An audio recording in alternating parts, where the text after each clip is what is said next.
இன்னைக்கு விஜய் அவர்கள் சிபிஐ சம்மனுக்கு போறாருங்க. ஒருத்தன் போடுறான் ஒரு டைட்டில். அது எப்படி போட்டிருக்கான்னா, விஜய் அவர்கள் கைதாவார். விஜய் அவர்கள் சம்மனில் இன்னைக்கு வந்து அவருடைய குற்றப்பத்திரிகையில் அவருடைய பெயரும் சேர்க்கப்பட்டிருக்கிறது. சும்மா நிமிஷத்துக்கு நிமிஷம், நிமிஷத்துக்கு நிமிஷம் ஃபிளாஷ் நியூஸ் அள்ளி தெளிக்கிறாங்க.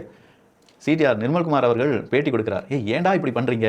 ஏன்டா இப்படி ஃபேக் நியூஸை பரப்புறீங்க அப்படின்னு கேட்டால், நாங்கள் இந்த நியூஸை பரப்பலன்னு வச்சுக்கோங்களேன், இன்னைக்கு இந்த கஞ்சா கொடிக்கைகள் அந்த டெலிவரி பாய் அடிச்சு போட்டது, அதே மாதிரி பஸ்ஸில் 2 டயர் டமார்னு ஓடி அதில் 15 பேர் காயமடைந்தார்கள் அப்படின்னு சொல்லும்போது நம்முடைய தமிழ்நாடு அரசாங்கம் போக்குவரத்து கழகம் இப்படி தான் இயங்கிக் கொண்டிருக்கிறதா அப்படிங்கிறது மக்கள் கேள்வி கேட்டுருவாங்க. அதை டைவர்ட் பண்ணணும். நாதாரி ராசா நாதாரி ராசா அப்படின்னு சொல்லி விசிகா ஆர் ராசா அவர்களுக்கு எதிராக முழக்கம் போட்டாங்கல்ல, அதை கண்டுபிடிச்சிருவாங்க. ஆமாம், எதுக்கு கொஸ்டின் போட்டாங்க? விசிகா தலைவரை சாதிய தலைவர்னு சொன்னால் எவ்வளவு பெரிய வன்மம் இருக்கும் ஆர் ராசா மனசுக்குள்ள. ஏன்னா அவர் சாதியை அப்பாற்பட்டு நான் எல்லாருக்குமான தலைவர் அப்படின்னு சொல்லி முன்னாடி வந்துட்டு இருக்கும்போது அது எப்படி நீ என்னை விட்டு முன்னாடி வரலாம்?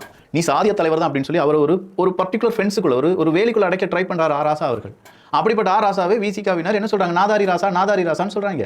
அவங்களுக்குள்ள ஒரு பிரச்சனை, கூட்டணி கட்சிக்குள்ள பிரச்சனை, இன்னைக்கு அடிச்சுக்கிடுவாங்க, நாளைக்கு சேர்ந்துக்கிடுவாங்க. ஆனா இதெல்லாம் மக்கள் பார்த்துக்கூடாதுல்ல. விஜய் அவர்களை பெருசுப்படுத்தி போடு, விஜய் கைது.